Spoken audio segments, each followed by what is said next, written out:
Herzlich willkommen aus der hessischen Landesvertretung in Welcome, Brüssel zu ladies diesem and gentlemen, from neuen the permanent Livestream. representation Den of neuen Tag haben wir noch nicht Hessen ganz, da kommen wir auch in hin, Brussels aber das wird noch ein, zwei to Tage uh, dauern, bis wir dorthin gekommen sind, zu diesem neuen Livestream, new also in dem wir uns live diesmal stream. Well, we befassen will wollen get mit to the new version of it der very deutschen soon at least, and we're Ratspräsidentschaft. going to look Vorab möchte ich today aber noch at kurz darauf the German EU hinweisen, Council dass Sie Presidency. auch heute natürlich wieder But Fragen starting out, stellen I können would like und dass to wir auch draw heute attention to the wieder fact diese that you can Hotline ask haben, die questions eingerichtet worden today. ist. Again, we have a Ich lese sie hotline kurz for vor, die this. 0032 It's 203 0032 0181. Wenn Sie also 203 Fragen direkt stellen und einspeisen wollen, können Sie das über 0181. So diesen if you want to ask a Kanal question tun. directly, you can do Am that 1. Juli going übernimmt die this deutsche numbers on the Bundesdeutschland screen die right now. Ratspräsidentschaft und ich möchte heute mit dem And deutschen Botschafter hier 1st in of Brüssel, dem June, Botschafter Germany der will take over Europäischen the Youth Union, es Council gibt noch ein presidency, paar and andere I hier want in to take to Brüssel, the es gibt auch die permanent NATO und representative es steht here ja auch in noch das Brussels bilaterale Verhältnis. to the Und European ich werde Union, is of Klaus course also darüber representative to sprechen, NATO der and zuvor trilateral in Peking agreement. But I would Botschafter like to gewesen ist und talk von to dort Permanent aus Representative zum Michael Klären auch Klaus, hier hinübergekommen ist und who jetzt sich in der has come over dankbar here undankbaren Lage befindet, and dass er is eine now in the Präsidentschaft ungrateful mit situation vorbereiten that muss und there will be a mit steuern presidency muss, that he die has ganz to anders take part in ablaufen wird nach der preparing, that Corona-Krise, als sie will ursprünglich mal have geplant a war.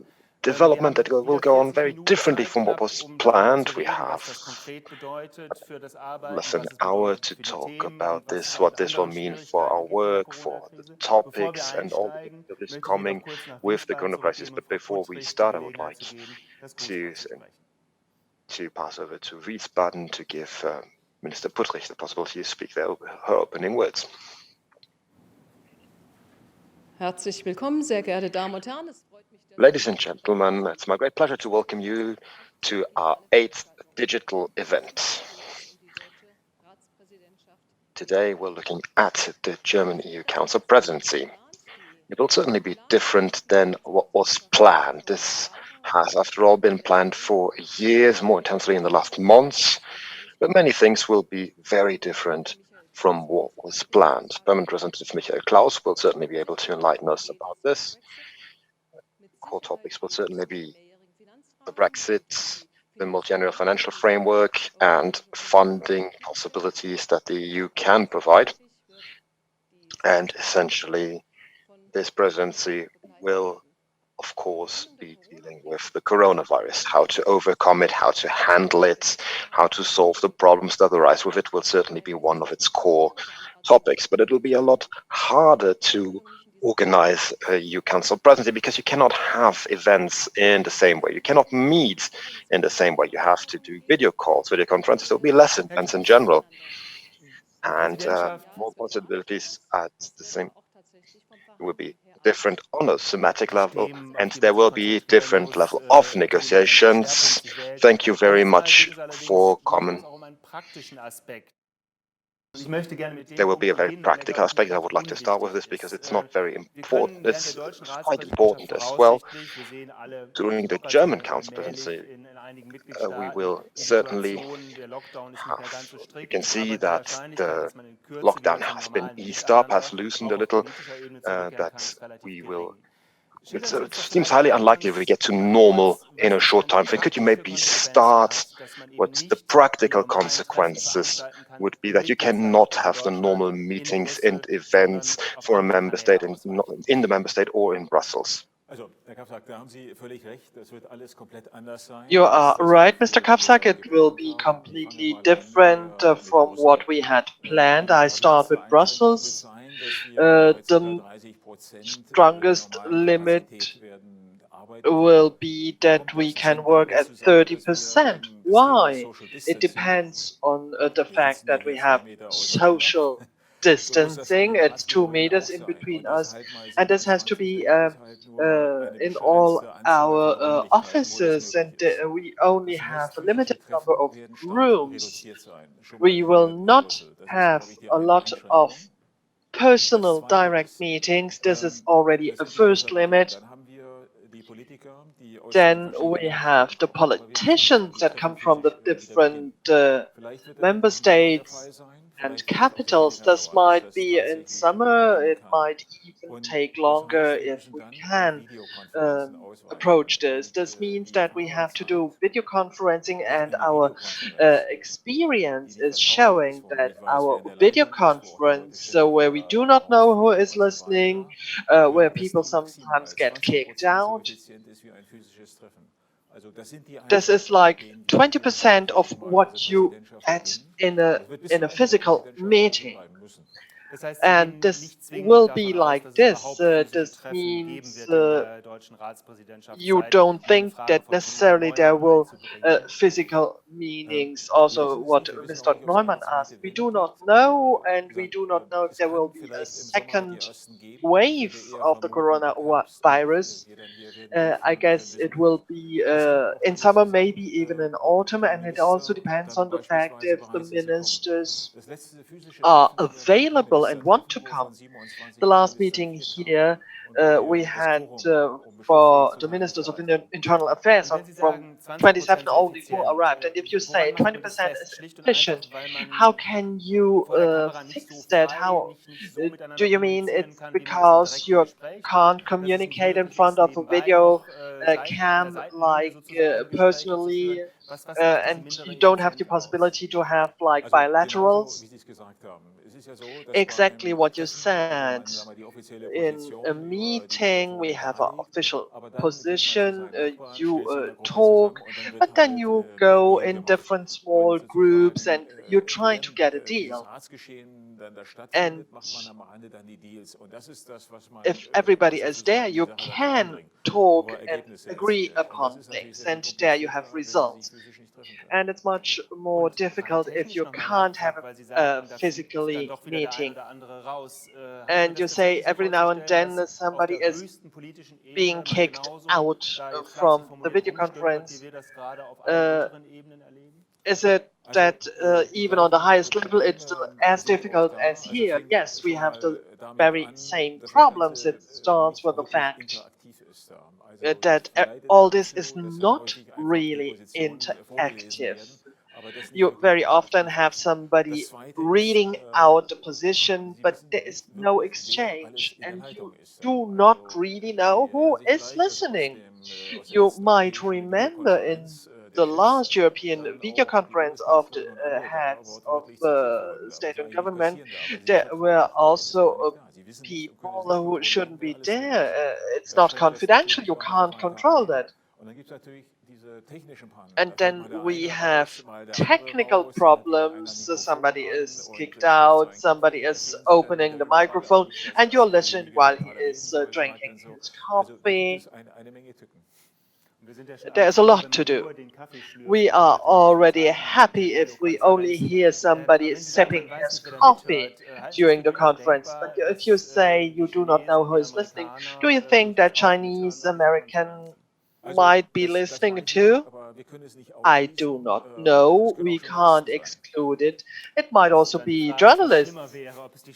Well, the question is, what is worse, Chinese or journalists? Well, and then the second question of Mr. Neumann, it's a cultural representation of Germany and the world and Europe, because the EU presidency is something political, but something also where you have the opportunity to represent your country, to show what you are able to do and which culture you have. This is kind of lacking. It's not very clear. We have these informal meetings where a German minister invite somebody and you show a little bit what we can offer in the cultural field, and this will not be possible in the first part of our presidency, and then we have to see. We do not know if there are connections later on, and it might be difficult to meet in 27, and that's all. We have to have a look at it after the summer holiday, and You are thinking about digital formats? Yes, a part of the informal meetings will be done with the video conference, but this is obviously also linked to limitations. You can also concentrate on one topic. It's difficult to know each other better. This is limited, and we know that very often in the council meetings you are doing a lot and you are preparing the ground for the next few years. And it's therefore a clear change in the normal development. This is the practical part, but what does the corona crisis mean in the political field? Now, what was changed in the agenda due to the corona crisis? Well, we have to start from the idea that the time of the German presidency will be determined and defined by the corona, and we have to see if we have a second wave at regional or national level. Then we need exit strategies. How can we get back to normal? And we do know that all our economies are definitely hit, and we might still have consequences. And even if we have the multi-annual financial framework in place, I think we shouldn't dream. And if you see this with all the reduced capacities we have, then this means that the program like we had planned it is not feasible. You are talking about illusions. If the MMF should be working on the 1st of July, do you think a framework that is working before the German presidency is starting? When I talk to my colleagues, I get different answers. There are some that say in June it will be already working. Others say June is impossible. But from a personal point of view, I really not sure if it will be possible with all these detailed questions to find a decision. And to have a physical meeting here in Brussels, which will mean that at a certain point we have to say we will meet physically in order to have this discussion. And obviously also in 2 or 3 in order to find a compromise. Yes, there is a planning, a certain kind of planning, let's say, but obviously we are thinking when this might be. And for example, if we have a lockdown in different member states, some of the head of states and government might not be able to come here. This is something we have to take into account. We have the exchanges, we have the hope, but it might take some longer, and you never know. Will we be able to find a solution or an agreement just in the first meeting? Yeah, that's very difficult. It's open, you never know. But the experience shows that, like for the MFF, not always it was working. We already had a first round in February, but this is not a context, and we are talking about other dimensions after all what happened with the coronavirus. What leads me to the question of Manfred Krause, who is asking, where is the compromise in the MFF? And Mrs. Merkel agreed to give more money. So even if I knew, I wouldn't publish state secrets here.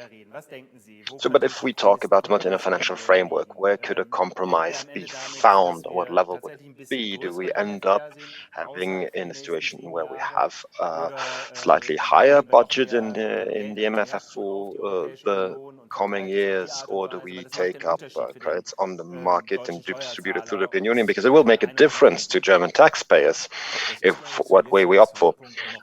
I think this is still completely undecided as of now, and there are other options that have to be considered. So we're not far enough ahead yet to just be able to answer this question. I think what we can be relatively certain of, and that's the big question right now, will the European Union only give loans to the suffering member states, which will increase their debt, of course, or will there also be means that can be attributed through the European budget that do not have to be paid back? And I think the consensus is that yes, there will be loans and credits, but there will also be financial support that doesn't have to be repaid. There will be some kind of transfer, but how all of this will happen is completely undecided as of yet. There are different models being considered.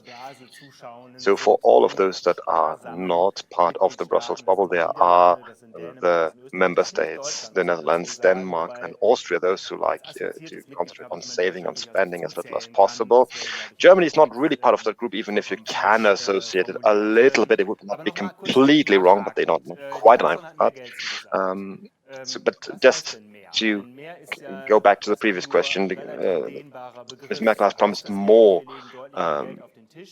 money. So what more is not very precise. Does it just mean we're going to give more, or this is compared to the economic situation? So giving a higher percentage could even be less money in the end. Well, like I said, there are different possibilities, and there are loans that have to be repaid.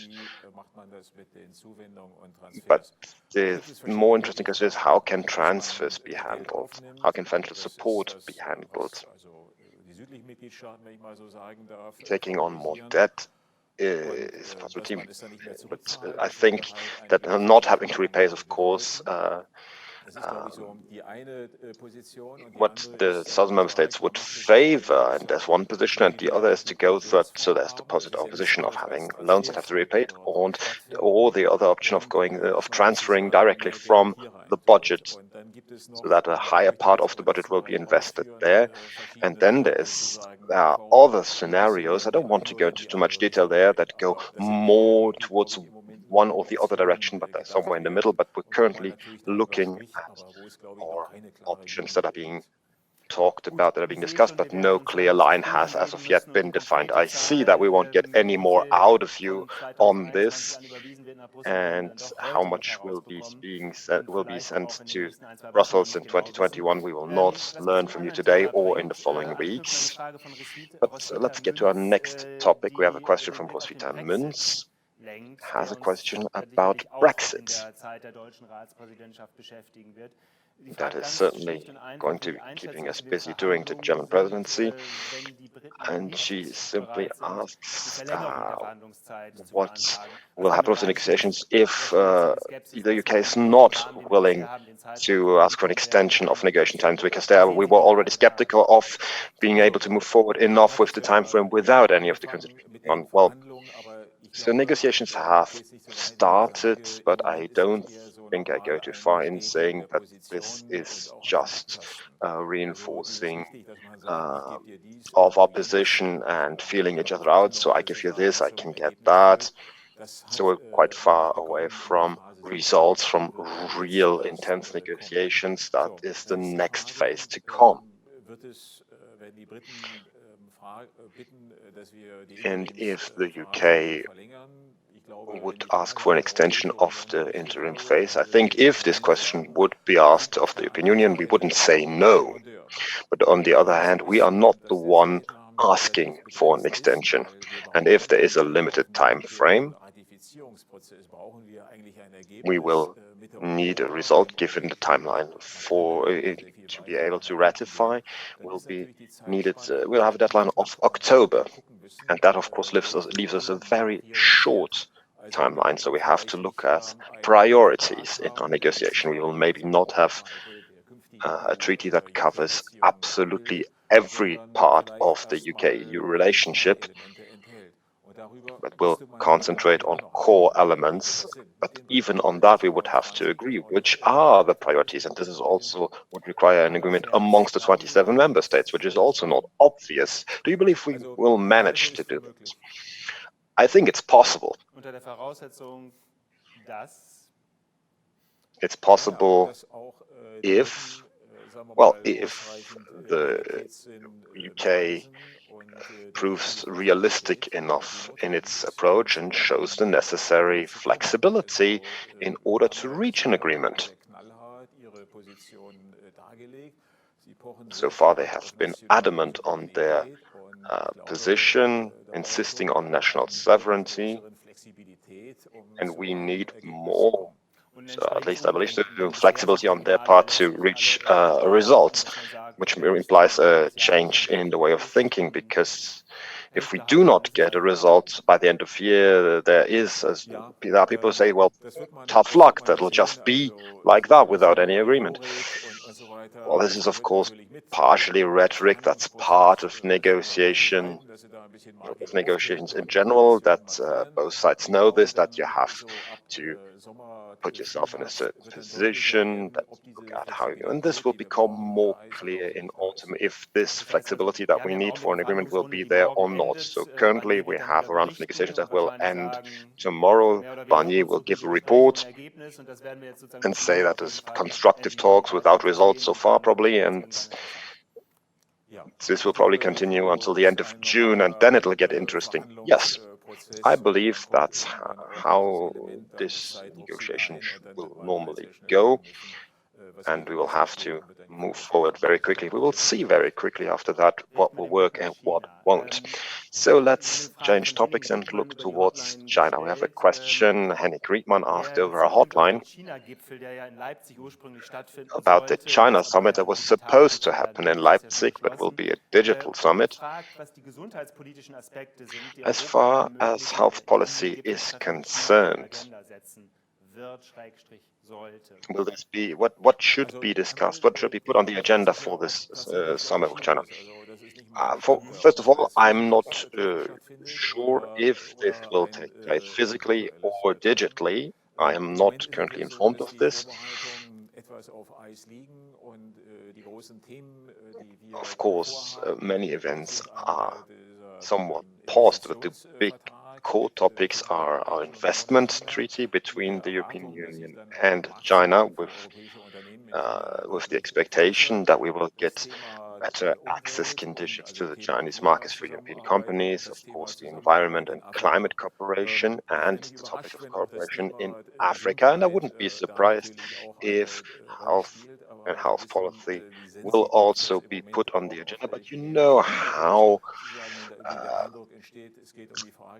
sensitive this situation is if you tackle that question with China, where the virus has come from. That is quite a difficult topic to handle. So in general, you tackle a large number of topics in these kinds of summits, which of course is a lot easier at a physical meeting than in a video call or a video conference, which will generally makes it necessary to shorten your list of topics. But if you look at the final declaration, most of the work is done ahead of such a summit. And of course, that means that you would have to really look into how you phrase the final recommendations on the health topic. At the very least, do you expect in the current situation that any talks about investment agreement or subsidies for certain industries or companies, that this will become easier now, or will this not have much of an impact? I do not think this will have a lot of an impact here, in these discussions haven't moved forward very much.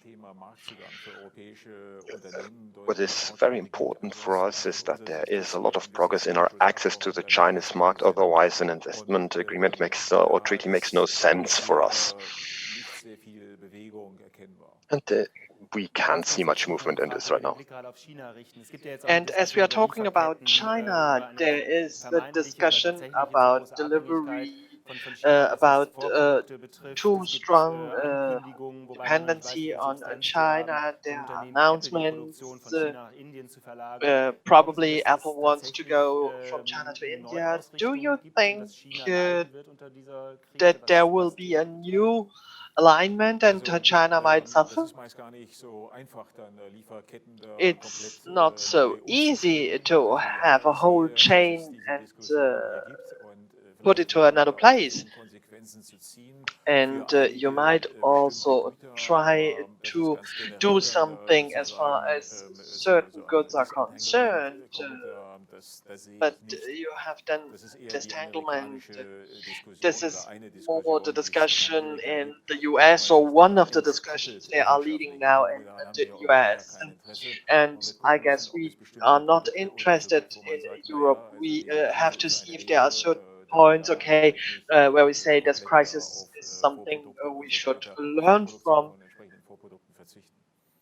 and we can't renounce to produce several things at home.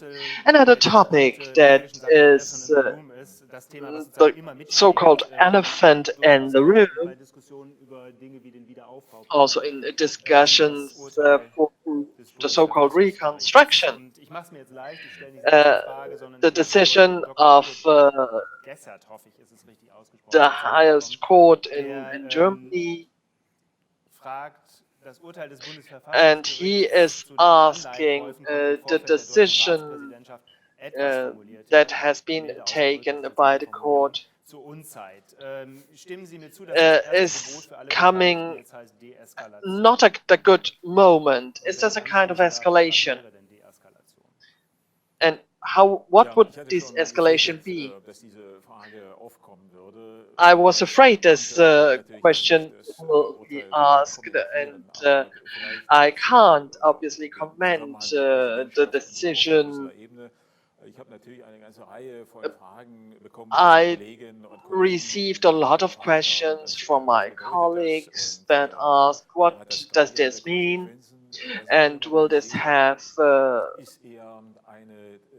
further effects? And what I see now is that we are calming down. We are still talking about the topic, and the consequences might be huge, but I guess now the opinion has calmed down. And about the escalation, yes or no, well, we are talking about the question of European right and national right,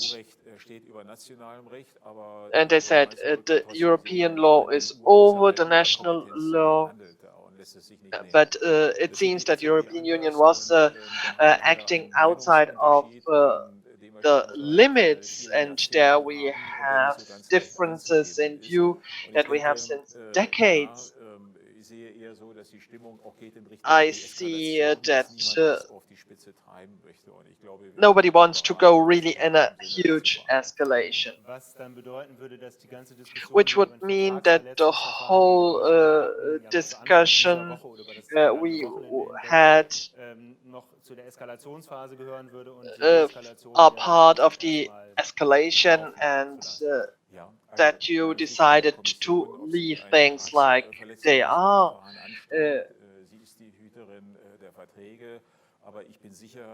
I do not know if they plan anything from the Commission part.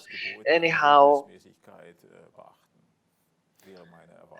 and we should be and observe things.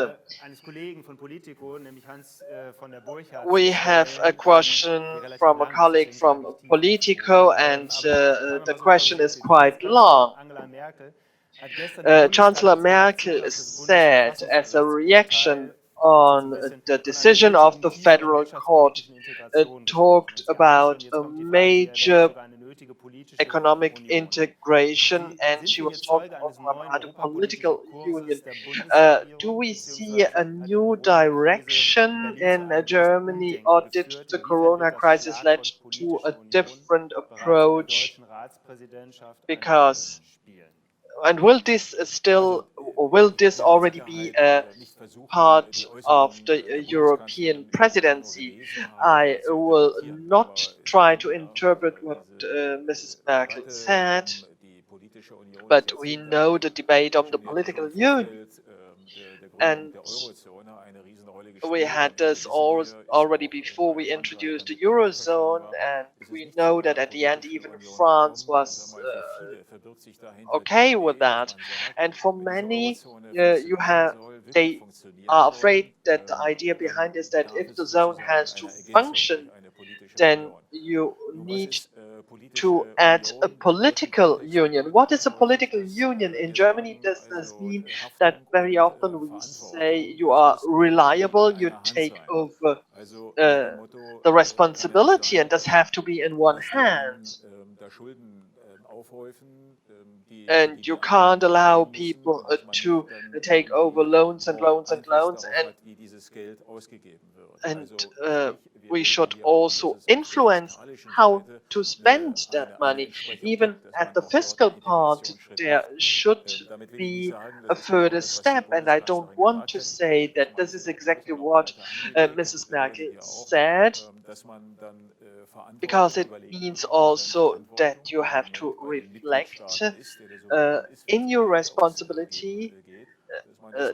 The member states are free to spend their money, but this is kind of different Europe, and there are many differentiations, and we might discuss this in the conference about the future of Europe. We do not know still when this conference will be taking place. And my next question, but the political union, I come back to it, and it seems that she is opening a big thing in order to finish the debate. I don't think so. I do not know how she is considering this, but this discussion is already there since a long time. And sometimes you talk a little bit less about it, but then you have critical situation and it comes up again. We will find a lot of experts, they will say that it is a mistake that has been made in the construction of the European Union. I got a lot of questions right now. Probably we can't answer all these questions. But you were talking about a conference about the future of Europe. Susanne Schmidt is asking that a reformation of might be helpful, and she is asking, might the pandemic lead to the fact that the conference will be done in a small form? Is it possible that this will be on the agenda? Well, the future of Europe is important. Due to the Corona crisis, we couldn't make this conference yet or define when to make it. And then you obviously think over if it is useful when people can't travel, we have lockdowns or restrictions. And some member states might not be able to participate. Is it useful to make a video conference? I guess there is a tendency in the council to say, no, this is possible only when we can all meet also physically. And when we are still talking about the crisis management, we have still people dying and there are restrictions. Is this really the right moment? Don't we have enough time and room to bother with all this. Which means we wait how the situation is if we have a second wave, and I guess we can't foresee it. In health, as far as the health system is concerned, well, the topic is on the agenda because there are different other members, and I would think that this might be part of the discussion about the future. And now I have to change completely to come back to the questions, and we go back to the German presidency and the agenda, and we have a question by Andreas Müller. What Corona means for digitalization, and I also might add climate protection.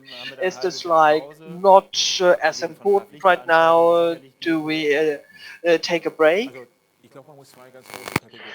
I believe we have to see this as the bigger categories. There's the first category of what we absolutely have to do, crisis management, exit strategy, rebuilding after this, but there are topics that we cannot treat later, for example, Brexit, where we'll need a solution until 31st of December. There will just be a hard Brexit. There will be fishing quotas, sanctions, the budgets for 2021. All of these topics cannot be treated later.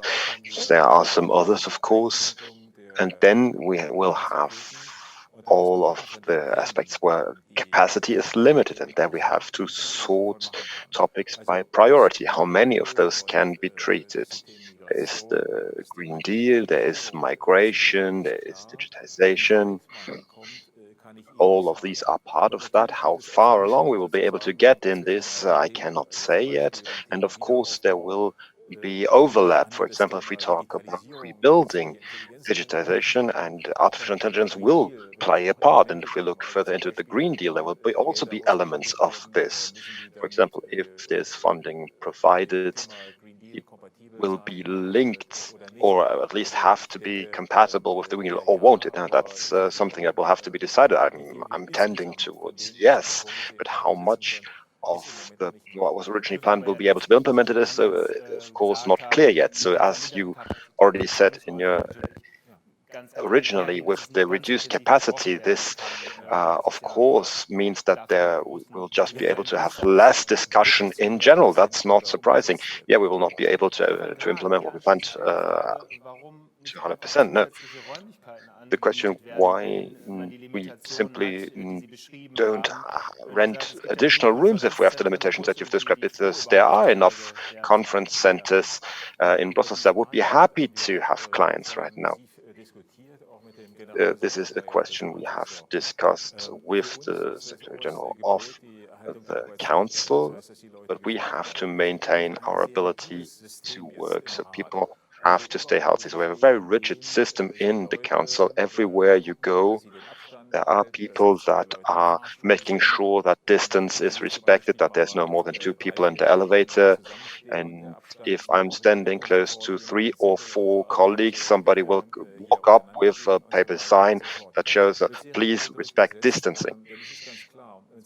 This is very important to enforce, because if we can no longer work because too many people are sick, so if we have the Committee of Permanent Representatives that cannot meet anymore, this will paralyze our work. And the Secretary General is Secretariat is responsible for this.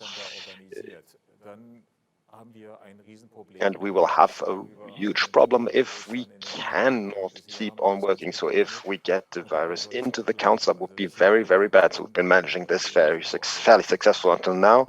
So this is just a question of risk mitigation. So there is not so much trust established there. Because they have to hold up signs in order to get this. Well, I catch myself frequently enough because somebody will show you, do you support this phrasing?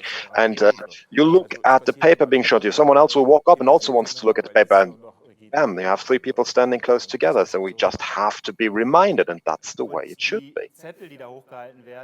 And these signs or papers that will be shown to you, are they in French, are they in English, in German? I'm trying to remember. I looked at the English version, yes, because there was a question from Margit Fender, will the German language be used, will have more will draw more attention during the presidency to make it look more sympathetic. I'm not sure what you mean by sympathetic, but there is a clear agreement among member states that there are meetings where you have all languages. There are those where there is only English, and there are those where there will three-language regime that I will lead, and I will do this in German. I will lead this in German, and my French colleague, when they take over presidency in 3 years, will do it in French. So there is no plan to have to promote the German language, because it's always a topic in Brussels. The French are always working to push French forward, are hoping that Brexit will reduce the influence of English in negotiations. Is that something, is this a topic for you on your agenda for the German language? No. I don't think that the Brexit will change the language regime in any way, because it's English as lingua franca. There's only Ireland left to have this as a native language, but it's the second language for many of us. And of course, when we say English, we say English as a second language, that people think English is here, which allows to communicate, but doesn't really sound like proper English to British or American or Irish ears. Well, even if it happens that people all speak English amongst each other, even if there is no English native speaker in the room, yes. So you mean the UK leaving could actually have a positive impact on finding an agreement amongst member states, because communication is clear to everyone but them? Well, I wouldn't phrase it like that. Another question by Yasmin Kohl, who takes the Corona topic from a different point of view. Shouldn't we also talk about positive impacts of this on society and work? For example, video conferences that successfully replace traveling for work, where we already get back to the point if this is really possible, especially on the political level. Better cycling paths, all of that others are being mentioned. There are some positive aspects. I've done a lot more working from home. My family has quite enjoyed that, and myself as well, of course. As far as cycling is concerned, this is of course much more enjoyable with less cars on the roads. So there are some positive effects, but certainly not enough to compensate the negative effect that you cannot go out, that you cannot go eat out in a restaurant. That's while we're talking about our work, there are some quite heavy and impactful limitations that we've already mentioned that will also have a very strong impact on our EU Council presidency. Lots of questions coming in today.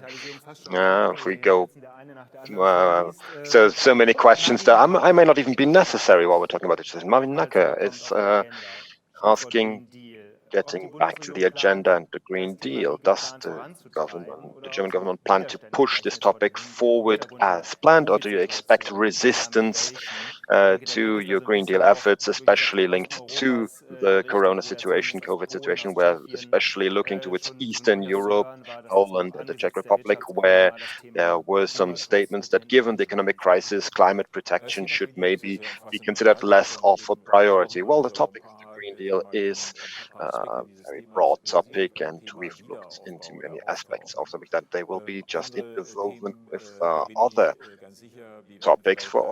I'm not quite sure.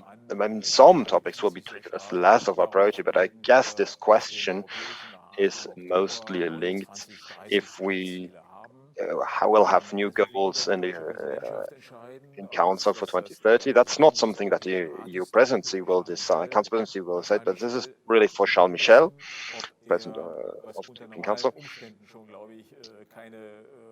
And even in a normal situation, it's a very difficult task to find a common basis, an agreement for this, especially given that Glasgow is bringing somewhat of a time pressure. So it's very difficult to anticipate all of this. Germany is, of course, interested in this, as the federal government has stated, but we are, of course, also aware that this question is not easy to answer. So Charles Michel will have to see at the right time.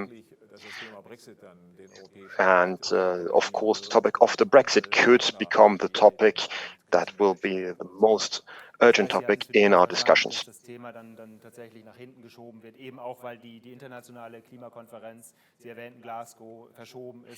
You can also see the international climate conferences you've mentioned will be pushed back. You can see Glasgow pushed back. And I think it's just too early to look into all of this. You had also this from Mrs. Merkel, and but also with the discussion about redistribution, we want higher goals, but it's not helpful in all this debate. When Germany has to decide about everything. It's a very difficult question when not all are able or willing to do this. If Poland wouldn't participate, then we have to compensate it.